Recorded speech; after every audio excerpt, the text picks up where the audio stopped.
Olá, galera, estudante da radiologia, pessoas aí focadas, tudo bem com vocês? Espero que todos estejam bem.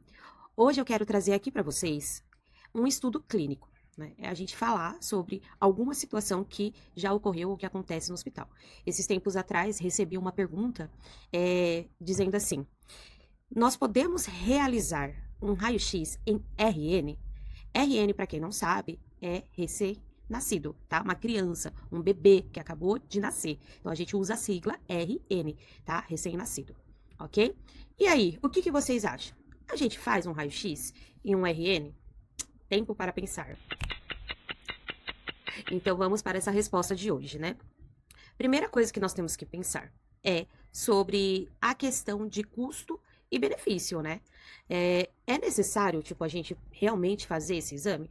O maior questionamento das pessoas são: eu vou mandar radiação para uma criança que acabou de nascer? Não é prejudicial à saúde dela, né? Então, a gente precisa refletir e pensar nesse caso.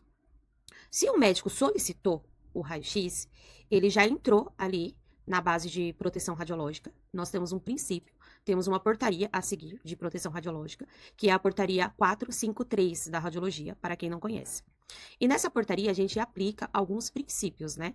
E alguns princípios que a gente tem para a questão de proteção radiológica é otimização de dose, tá? A gente precisa justificar e a gente precisa equilibrar, tá? Então a gente precisa fazer uma blindagem corretamente, tempo, distância, tudo isso vai ajudar na proteção radiológica, ok? E a gente tem também nessa portaria falando sobre o princípio ALARA, para quem não conhece. O que seria o princípio ALARA? Significa uma dose o mais baixo possível, razoavelmente possível, ou alcançada ou exequível. Vocês podem encontrar estas terminologias, tá? Então, uma dose mais baixa quanto razoavelmente exequível, ou possível, ou alcançável, que significa ali a mesma coisa.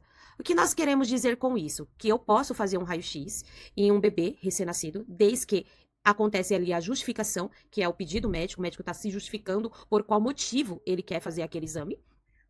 E o médico informar. E aí a gente vai pensar na menor dose possível para realizar aquele exame. Para a gente poder fazer um raio-x em um RN, a gente tem que jogar uma dose bem baixinha de radiação, tá bom? Então, o ideal é a gente usar mais ou menos o foco 100. A gente vai utilizar uma questão de tempo, que é o MAS, né, que nós falamos, em torno ali de é, 2 segundos, mais ou menos, até 5 segundos. Depende muito da espessura do bebê. Pensa sempre num bebezinho pequeno, porque às vezes quando nasce um bebê, ele tem um bebê até de 2 quilos, né, por exemplo, que a gente considera um bebê bem pequenininho. Você não vai mandar um monte de radiação para aquele bebê. Você vai abaixar a dose, ok? E o kV, a gente vai mandar também uma quantidade baixa de kV, em torno ali de 20 kV, 40, 45, no máximo 50 se for um bebê bem fortinho, pensando sempre na menor dose possível para um bebê que seja mais magrinho, menorzinho, e aumentando gradativamente de acordo com a espessura e o peso do bebê, o tamanho do bebê, certo? Mas nunca ultrapasse, gente, em um bebê uma dose aí de 50 kV e 5 mAs, porque aí já é muito, tá? A não ser que seja para outras partes do corpo. Normalmente, quais são os tipos de raio-x que a gente realiza em um bebê?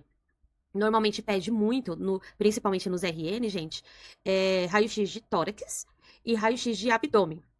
Hoje eu trabalho em uma maternidade, então eu posso falar um pouquinho com propriedade nesse caso, que também é bem realizado, bastante comum, gente, fazer um raio-x de ossos longos. Não sei se todo mundo conhece, mas os raios-x mais pedidos são esses: raio-x de tórax, raio-x de abdômen e raio-x de ossos longos, certo? Esse é uma imagem de um bebezinho de RN, né? Normalmente os bebês RNs que fazem esse tipo de procedimento são os bebezinhos que eles saíram e tiveram alguma situação que houve a necessidade dessa pesquisa, né, dessa investigação, ou bebês que vão ficar internados por algum motivo. Precisa colocar algum catéter, ele precisa ser entubado, precisa ter foco de luz, né, nascer um pouquinho ali fora do padrão, tá? Então, nesses casos, o médico solicita o raio-x. Então, esse raio-x aqui, um raio-x, por exemplo, de tórax de bebê. Normalmente, a gente faz esses raio-x diretamente lá no leito, tá bom? Quando a gente faz um raio-x no leito, no bebê, a gente tem que tomar muito cuidado. A gente não pode entrar, por exemplo, no setor de neonatal de qualquer forma, até porque tem que tomar cuidado com a infecção hospitalar. E a gente pode transmitir uma doença para aquele bebê, então a gente tem toda uma precaução. Tem as roupas de centro cirúrgico que a gente utiliza, ou a gente pode usar o capu também, usar aqueles aventais descartáveis que a gente utiliza, e quando a gente sai, a gente retira tudo, descarta, né, e não usa mais, tá bom? Luva, né, é ideal utilizar luva, touquinha, máscara e também retropé, que é aquela capinha de proteção dos pés. O protocolo correto é utilizar tudo isso, né? Então, para quem trabalha aí na área da radiologia já tem uma noção que a gente faz num raio-x móvel, né? Que a gente leva até o leito. E a gente não costuma a posicionar o paciente na neonatal, justamente por conta do contato, ok? Quem faz isso é o pessoal da enfermagem. Você pede auxílio para eles vão pegar o chassi. Você vai verificar se está na forma correta, no posicionamento correto, se o lado direito está certinho do paciente, se o paciente não está rodado, no caso do bebê. E aí eles colocam, posiciona, você centraliza o raio tudo certinho. Depois que você viu que está tudo ok, você dá a distância de 2 metros para poder disparar o raio. Sempre orienta as pessoas que estão ao redor se afastar. Se tiver alguma mãezinha ali próxima, você oferece o colete plumbífero pela proteção radiológica também, ok? Então, esse é o protocolo. Aí aqui, ó, outro raio-x que a gente tem, aqui dá pra ver melhor. No caso, dá pra ver toda a parte aqui do bebê, tanto torácica quanto a parte abdominal. Como os bebês, eles são bem pequenininhos, por mais que a gente pegue um chassi menor, que a gente tem aí, vamos dizer, um 18 por 24, a gente sempre vai pegar bastante parte do corpo dele, tá? Se não for interessante para o médico, você pode otimizar isso fazendo o quê? Você pode fechar a colimação, certo? Você fecha a colimação e coloca só no tórax, só na região do abdômen, de acordo com a região que o médico quer, beleza? E aí, não sendo assim, eu quero aí um tórax junto com o abdômen. Você pode deixar um pouquinho mais aberto e já pega toda a região, mesmo com KVI e um MAS baixo, vai sair, tá? Esse raio-x, ok? Temos também o raio-x de ossos longos. Para que serve o raio-x de ossos longos? É para avaliar toda a parte aí de membros, tá bom? Tanto membros superiores quanto membros inferiores. Então, pega toda a parte aí do corpo do bebê. Existem procedimentos que faz separadamente, né? Os membros superiores, como esse daqui. Pegando o úmero, o rádio, a una, pegando os ossos da mão. Como também fazer, tipo, o corpo todo, pegando já todo o corpo do bebê, tá bom? Aqui, por exemplo, um procedimento que ossos longos só de membros inferiores, sempre faz uma comparação dos dois lados, sempre lado direito e lado esquerdo, ok? Então, a gente consegue visualizar as duas imagens dos dois lados. Ou a gente pode pegar e fazer como esse daqui, ó, por exemplo, um raio-x de ossos longos, pegando todos os membros, tanto superiores quanto inferiores, né? O ideal é pegar também tíbia, fíbula e até a articulação do tornozelo. Esse é o mais correto dos procedimentos. Ó, outro exemplo aqui, ó. Pegando tudo, ok? Um raio-x de ossos longos seria basicamente isto. E aí a gente pensa, por que que o médico pede esses tipos de exames, tá? Para um bebê recém-nascido. Porque bebês, quando eles nascem, eles têm os ossos muito frágeis. Então, acontece muito facilmente de ocorrer uma fratura na hora do parto. Principalmente em ossos longos, como um fêmur, por exemplo. E também em clavícula, né? Acontece na hora de retirar o bebê, ocorrer uma fratura na clavícula. Então, o médico quer ter certeza, se fraturou, ele vai pedir o raio-x. Nesse caso, lembra? Risco e benefício, né? Então, a gente vai para o benefício, né? Outro motivo que o médico quer avaliar também é a má formação. Pacientes, né, mães, que na gestação já apresentaram um quadro possível que o bebê venha a ter alguma anormalidade na parte física.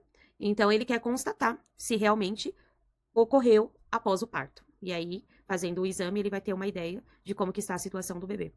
Outro caso que acontece também, gente, é mães usuárias de droga, tá? Infelizmente, a gente tem um quadro bem grande de pacientes assim. E essas mães, elas contraem muito facilmente doenças como sífilis, como AIDS, e pode ocorrer hepatite também, né? E pode ocorrer de transmitir para o bebê e causar ali uma anormalidade, tanto na parte óssea quanto na parte de órgãos também.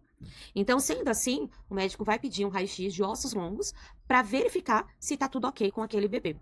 Então, respondendo a nossa perguntinha ali, inicialmente, né, que nós falamos, e aí, Camila, a gente faz raio-x em RN, recém-nascido? A resposta é sim, faz. Cumprindo as normas da regra da portaria 453 de proteção radiológica e analisando o risco e o benefício. Se há um benefício para o bebê, utiliza ali KVMAS baixo e vai dar tudo certo, tá bom, galera? E esse é o nosso estudo clínico sobre essa situação que normalmente ocorre aí, principalmente em maternidades, neonatais e etc. E nós estaremos falando mais de outros vídeos em casos clínicos e patologias que a gente costuma ver no nosso dia a dia de trabalho.